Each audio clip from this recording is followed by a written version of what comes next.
Being kind to yourself would do many different things for an individual that will help them move forward. You just cut yourself a break every now and then. Sometimes we're just too hard on ourselves, especially as artists and creatives. It's an extreme that we go to. And welcome everyone to another episode of Humanity 2.0 podcast. Today we have an amazing artist who does so many things. Rich Wright is an artist, a designer, an artist lifestyle coach, and host of Artist Recovery Podcast, where they bring lightness to the dark side of art. So I'm super curious to hear more about that today, Rich. And I know that you're just going to share vast amount of art knowledge with us. But first and foremost, how are you doing today? I'm doing all right. Thank you for having me on, Vanessa. How are you? I'm doing good. Thank you.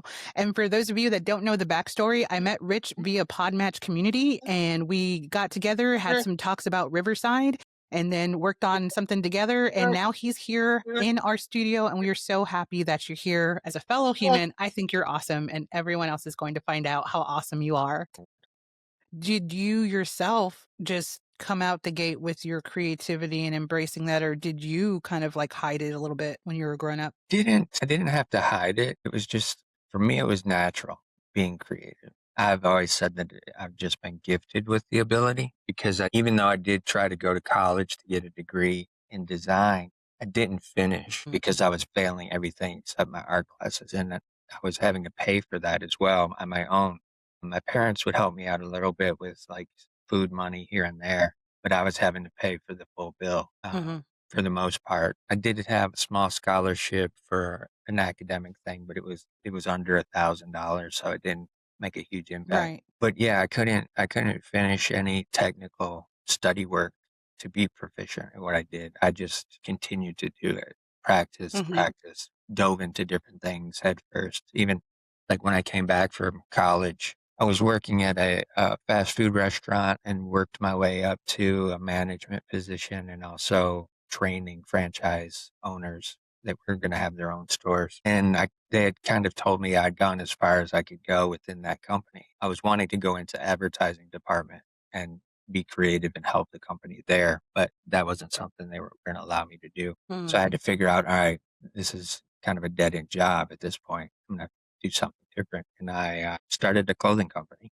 I just started designing clothes with no experience whatsoever in terms of training or any of that type of stuff. I just knew I could take a garment apart, and from that, I knew that I could put it back together. So that allowed me to just kind of reverse engineer how something was made from the beginning and then start reframing it, redesigning it, reshaping it. And all of that was based on the pattern. Yeah. I think there's something to be said about there being different paths in regards to education. Yeah. Some people can go to school and do just fine. Some people can go to school and do terribly, but it doesn't mean that they're any less experienced or talented. Right. They just, listen to the beat of a different drum. And I myself actually had to leave school in the second year. It wasn't because I was failing, but I ran out of money. And then I went to school a second time, like 2020, and I'm still trying to finish a 2-year degree 5 years later, but it's like life happens. So what can you do? But Right. even then, it's like you utilizing, your talents and just understanding that you can just do there, that's allowed. And sounds like you did very well in creating your own path. So in a way, you kind of attended the school of the world, right? School of Yeah. experience. So yeah, I would definitely highlight that and congratulate you on that because we're always told that you need to go to the 4-year university, you need to go to college right away, but that's not necessarily true. And there are like film directors who didn't even go to school or dropped out of school, ones that are very famous, and lots of people who are geniuses and they didn't stay in school because they just, didn't respond to that very rigid, structured learning environment. So Yeah, for sure. after school, or I'm sorry, after you started the clothing company, so then what did you do after that?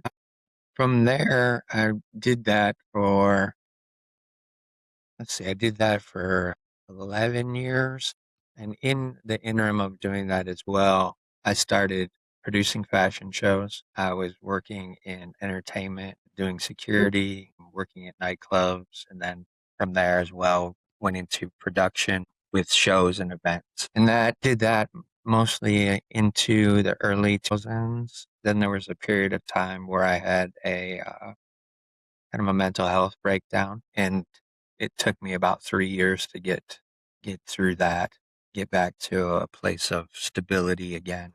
Once I was able to do that, 2010, 2011, end of 2010, going into Mhm. 2011, started a jewelry business with a friend of mine that I grew up with, and we created a line of designer jewelry from scratch. And I didn't know anything about the jewelry industry.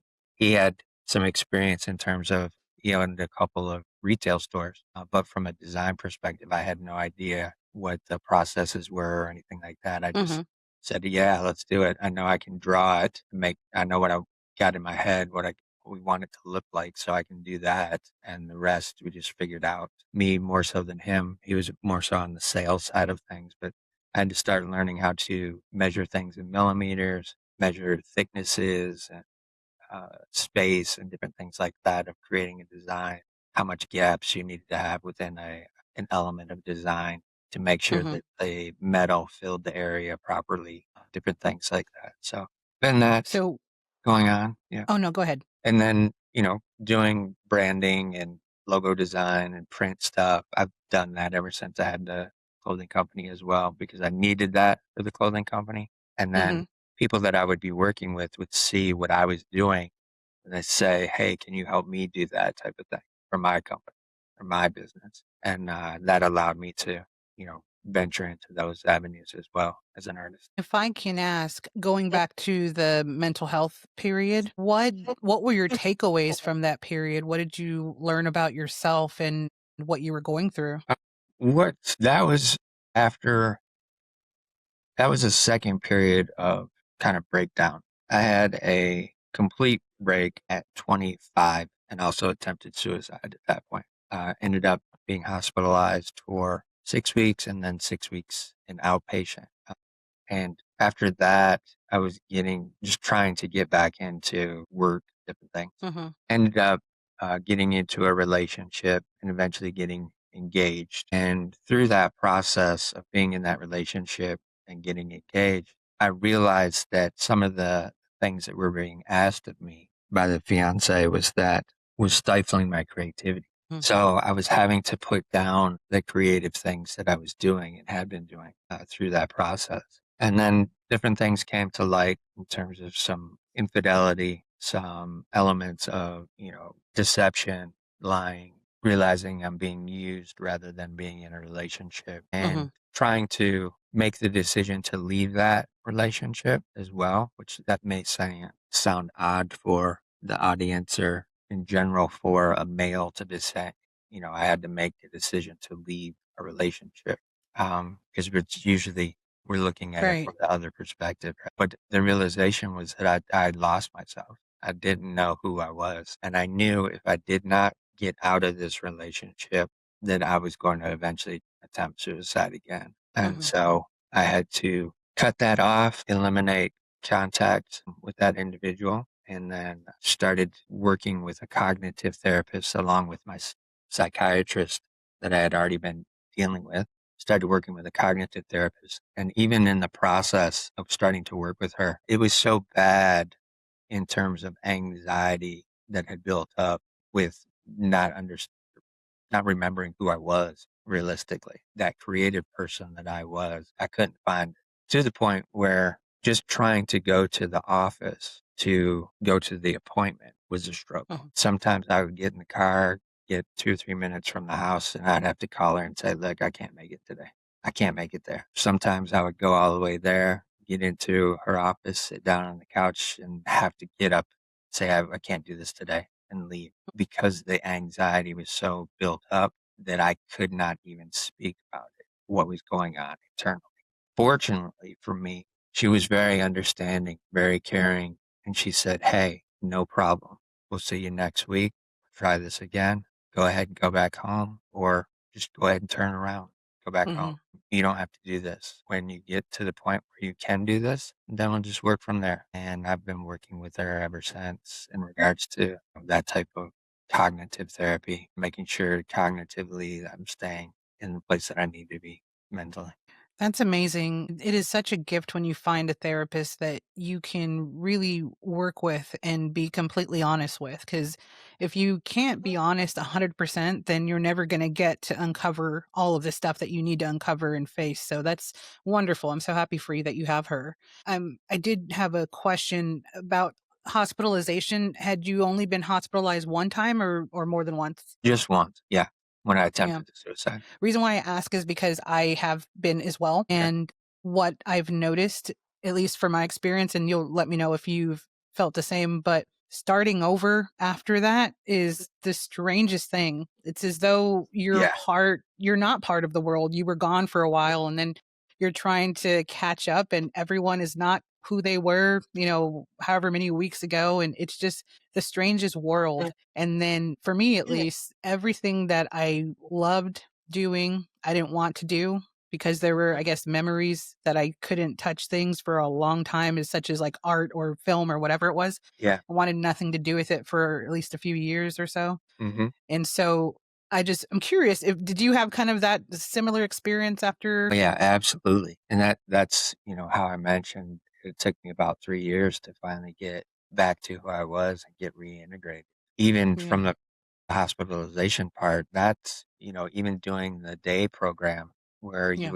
I would go 3 days a week, have 2 days off, but 3 days a week to the hospital and then be there all day in these, different classes and group settings and different things like that, and having to check in, make sure that you're there, and they're documenting that as part of the program. It was difficult to try and even reassociate during that period, even having 2 days off and being at home. It was like, dude, at this Mm, point, it's like everything that I had stopped doing, I didn't know what to do to move forward. Or even with the clothing company, I had been in the clothing design business at that point for about 4 years, and I didn't have any idea of how I was going to continue doing that or moving forward with it. mhm, So yeah, it's definitely it's a chore to mhm, try and navigate through that to reintegrate, which, for me, one of the things that's been a soft spot in my heart is the mental health struggles of our veterans and soldiers mm, and how they go off to war and fight for our freedom and different things like that. And they come back and when they're done for their duty and we ask them just to step right back into society, but we don't give them all the tools that they need to be able to integrate properly after mhm. the extreme scenario of what we just asked them to do. So I'm always cognizant, somebody who has to deal with that or go through that process of being ingrained or inundated into a situation where they're kind of Yeah. removed from society in general and then have to try to go back and reintegrate into it. It's a process for sure. For sure. I met with a veteran not too long ago on the podcast, and he mentioned how PTSD is always associated with combat when there are plenty of soldiers that have PTSD that didn't see combat, but they have it. Oh, They were there in the vicinity or they could have been anywhere. They could have been home and been on the base and still have PTSD in one way, shape, or form. And then I also think about other veterans that I know of who they went and they were themselves when they went and when they came back they were not the same at all and it's as though they never came back. yeah. Yeah, definitely. I've had relatives with that same scenario, uncles, cousins. Yeah, if I won the lottery, I tell you, that would be one of the nonprofits that I would start up is helping them for Yeah, sure. Helping I can them, agree with helping that. people with mental health issues and also helping homeless people, like all of those areas have parts in life for me. So yeah, I would Yeah. totally do that. When it comes to humanity as a whole, when you hear the word humanity, what's the first image or word or feeling that comes to mind for you? Kindness, and I think that we've gotten away from that a little bit as a human species. I know that it's there, it's ingrained, so it can be tapped into very easily and rather quickly if we're cognizant of it Mm, and empathetic in a lot of situations where most people are not. I think if we could just be a little bit kinder to everybody that's around us, as well as ourselves, that's a huge part of it. mhm. Just being kind to yourself would do many different things for an individual that will help them move forward. get through life a little bit easier. You just cut yourself a break every now and then. Sometimes we're just too hard on ourselves, especially as artists and creatives. It's an extreme that we go to. For sure. Why do you think it is that we've strayed away from that? I think it's just some of the stuff that maybe we see in the media, some of the stuff maybe we see in our families, to where, you have situations where you have a difficult upbringing, a difficult life experience early on, and that kind of hardens you, or may experience that maybe you yourself aren't the hard person. Maybe your parents are the hard people, or your aunts and uncles, or your cousins, or your grandparents are the hard people. And you may be the kind one, the one who's a little bit softer, a little bit more sensitive.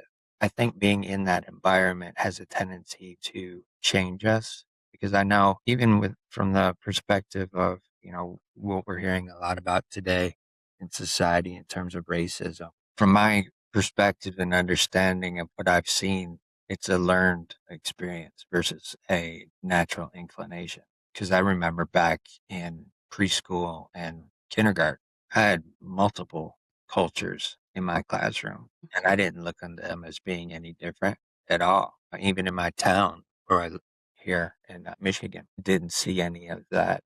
I saw quite a few different nationalities around, and I didn't look at it as like they were different, and I wasn't taught that they were different either. It's hurtful to my heart that we have to deal with this and hear about it on a daily basis, Yeah. whether it's on the news or on social media or whatever. This whole word racist that's being thrown around. Um, Yeah. it's a lot different than what it was in the 60s or the 50s or the 70s even. Not the same racism that was alive at that point in time. I think it might be even a little bit more harsher, maybe not as violent, but a little bit harsher in terms of the verbal scenarios, which has caused us to not be kind. Yeah. It's eliminating that kindness out of us that I think is a natural thing that we have. We just need to tap into it a little more. Yeah. I feel like in some areas it's definitely severe for sure. And it's crazy to think that there are still parts, for instance, Texas, there are still parts of Texas that are sundown towns, right? Or Yeah. that anyone could experience it like just walking down the street. Southern states as well. Mhm. The dynamic that has been there for many, many centuries. Oh, sure. In college time, we went to go protest at Fort Benning for this huge thing. It was like a bunch of different organizations protesting at Fort Benning. Yeah. And so our little Greenpeace chapter decided to go. And so we get there and there's thousands of people protesting. And I remember we were going through Midnight, Mississippi, I think, or Midnight something midnight. And we stopped at a gas station and the attendant was like, "You guys better get your gas and go because you don't want to be around." Yeah. And that was pretty scary. Yeah, definitely. Yeah. Now, shifting to other areas, there are strangers and even humans that we know, people that we know that have a shared humanness with us, and sometimes it comes out in experience. Do you know of another person that you know? That makes no sense. Is there a person you know or a stranger that reminded you of your shared humanness that you could tell us about? Yeah. Uh, I'll talk about the lady who literally changed my life. Her name is Marilyn Edwards, and she's an intuitive healer. I met Marilyn in 2017 on a highly sensitive entrepreneurs webinar. She was there talking about branding and stuff like that she was having difficulty with her business. And I was talking about the fact that it was difficult for me to sell what I do or can do. I have a hard time with that. And also too, as a highly sensitive person, struggling with the mental health for so many years. With being on that webinar, I just kind of had this sense of, I know I could probably help this lady out. And from what she's talking about, the different things that she's doing with her business, I think maybe she could potentially help me as well from a healing standpoint. And so after that webinar, I just sent her an email. I had found her website, sent her an email and said, "Hey, we were on this webinar, felt I can definitely help you with what you need for your business, and I'm curious as to what you think you might be able to help me with in terms of my healing journey with mental health struggles. And it was so interesting that we kind of just hit it off right away. She was in St. Augustine, Florida. So Mhm. she's, 1,000 miles away from where I'm at in Metro Detroit. And started working with her, and literally it started changing a whole different avenue of healing for me in terms of stuff that Western medicine wasn't treating, generational trauma, stuff that ancestors had experienced that had been passed down through genes and genetics, experiences that I had. And, if you believe in it or not, I know from my experience, I believe in it, but past life wounds and traumas, things that have just carried on over on a soul level throughout lifetimes of incarnating. And I know that it sometimes is a bit of a strange things for people to understand when you say incarnating, or what they think of as reincarnation. And the perceived element of the word reincarnation is that you come back exactly the way that you look right now. But from my experience, that's never been the case. Many different ways over many different lifetimes. You know, different healing things Mhm. that she's able to do and work with, that she's been trained in, and also knows how to do intuitive. I could tell you that I've been working with her since 2017, and over the past 8 years, I've grown exponentially compared to 25 plus years of Western cognitive and psychotherapy. It changed my life completely, and very grateful for having met her and having that commonality of intuitiveness, knowing things, understanding things differently, perceiving things differently than other Mhm. people do. And then, as well as that kindness, she's very, very kind and always tries to lead with love and from the heart with the work that she does. And it's very evident when if you have an opportunity to work with her, I would say Yeah. that you'd be able to pick that up very quickly. And so in what ways did you see transformation or change in yourself while working with her in that whole period? Um, One of the ways for sure, and to give you an up to date, real time experience, I started my podcast on December 29th of last year, 2024, or 2023, going into 2024. So I've only been doing it for a year. Before that, I would have bet you every penny that I had that I would never be doing a podcast. There was no way possible I was going to do it. But there was a experience that we were having in a conversation where I was starting to get very frustrated and upset with the way the conversation was. And what was really taking place was a wound around being seen and being heard. And she recognized it real quick. She said, "Hey, hold on. Let's stop here for a second, because I think this is a key point where we can do some healing work around this issue that you have. And we can move this, and this will just have a ripple effect throughout your lineage." And we did that, and the next thing that I know, it was probably 3, 4 weeks later, I have it in my head that I'm gonna start a podcast, and I just dove in and started doing it. I'd been doing Zoom meetings and stuff through the pandemic, so it was like, that'd be an easy platform to work with, and just record conversations with Zoom, and it's gonna spit out an audio track and a video track for me. So I already have the 2 elements that I need to start a podcast right there. All I need from that is just somebody else on the other side of the screen to Mhm. talk to. So that would be probably the most up-to-date instance that was highly life-changing, that has taken on a new part of my career as well, just being a Do you, podcast host. I would have never bet on a in 100 years that I'd be. do you remember how you felt on your very first recording? Well, I knew that I did not want to jump into it with cold feet. So I actually interviewed her as my first interview. Nice. So I knew in my head, I'm like, I need to talk to somebody who I've already been talking to and have some rapport with, so it doesn't come off as struggling to find the next question or respond in different ways. So I just made that conscious decision that, hey, I'm going to start off the podcast with people that I know. And then I had figured out once I got in a groove of doing that, of just being comfortable having the conversation while it's being recorded. That's going to allow me to start creatively developing how my style is going to be, what my questions are going to be, what my pitch is going to be, what my process is going to be. But yeah, that's definitely made a significant change in how I was going to move forward and communicate with people. Yeah, that was an excellent move to have her be your first guest. That's genius. Now, fast forward to today, when you record now, how do you feel? I still get nervous beforehand, which it's super weird because for me, I've done it enough, and I don't have a whole lot of structure to my podcast other than my first question, which it's the exact same question for everybody.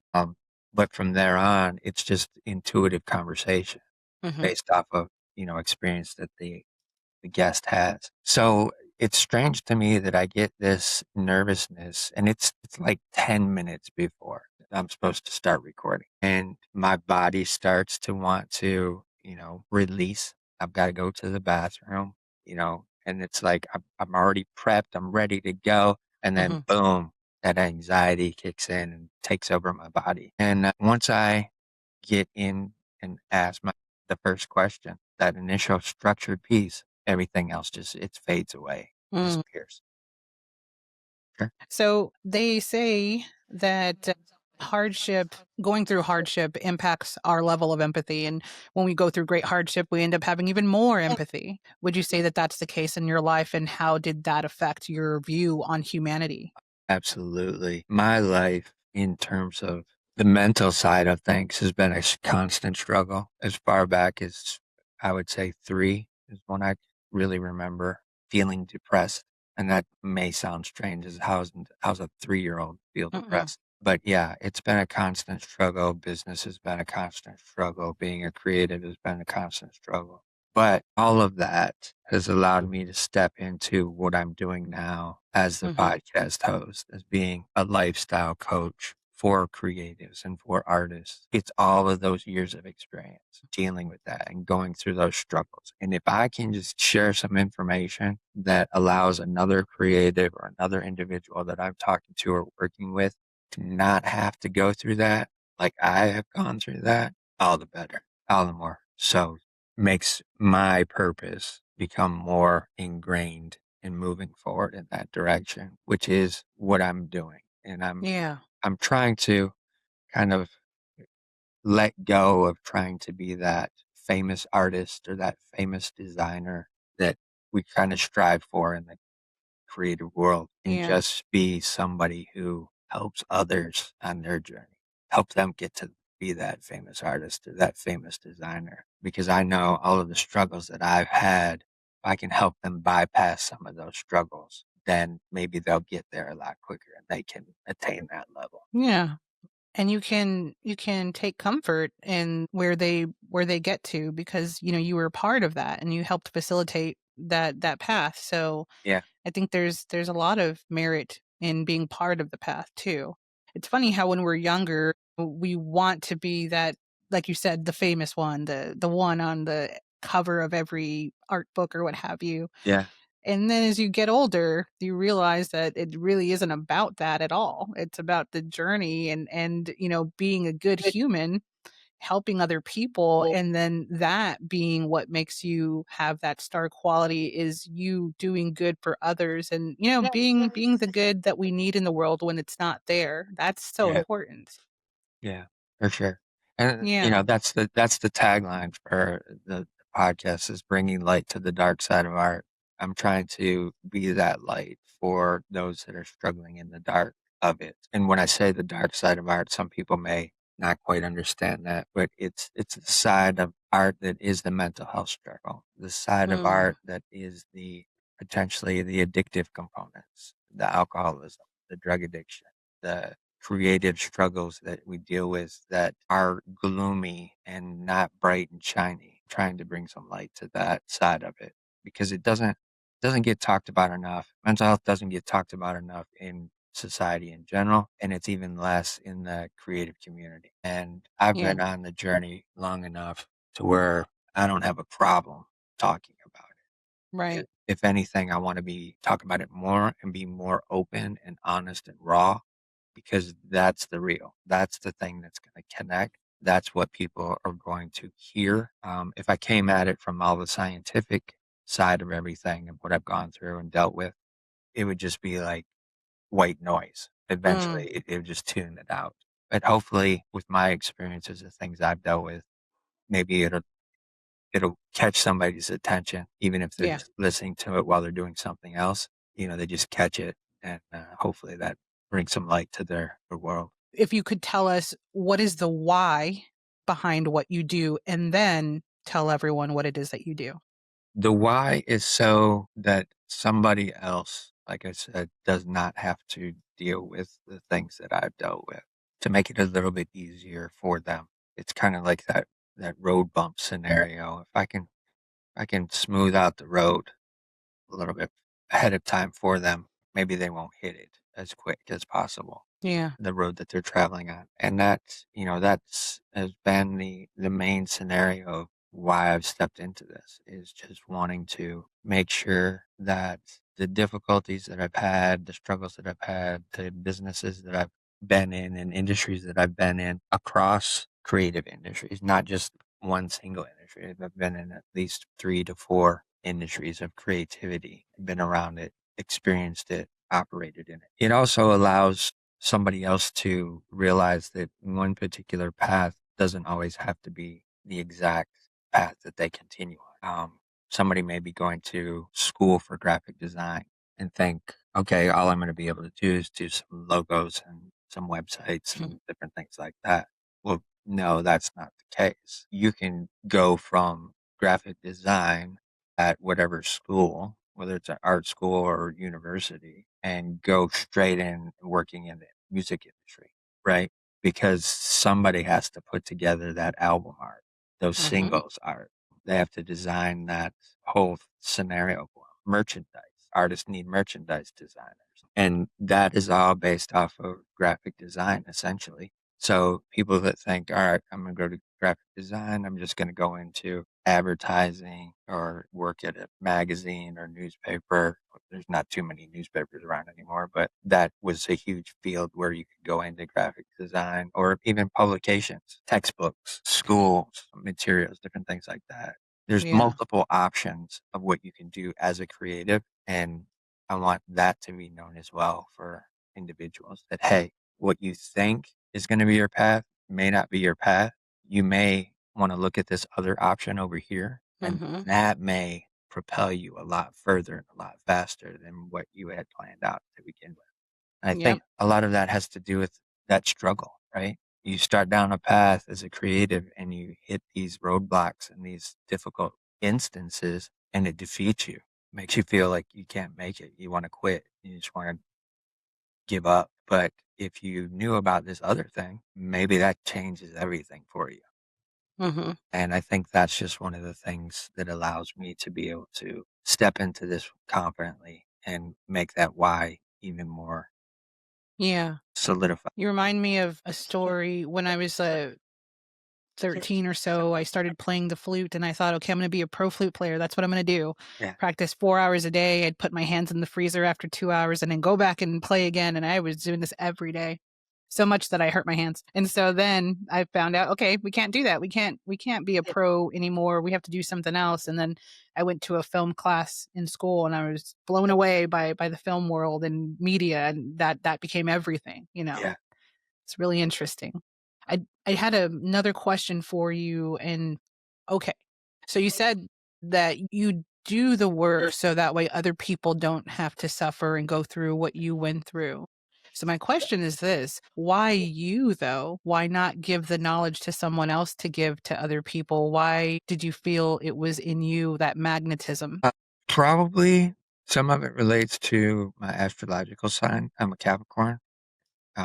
And if you know what Capricorn is, it's a half goat, half fish. So I've always said I can climb to the highest heights and I can go to the deepest depths. And so from that perspective, it it's an ingrained determination that Capricorns have of, pushing through, swimming through. And if I were to just give this to somebody else, it wouldn't have as much impact as it coming from me personally. It's kind of like when you go to school and you hear a teacher talking about Edgar Allan Poe, right?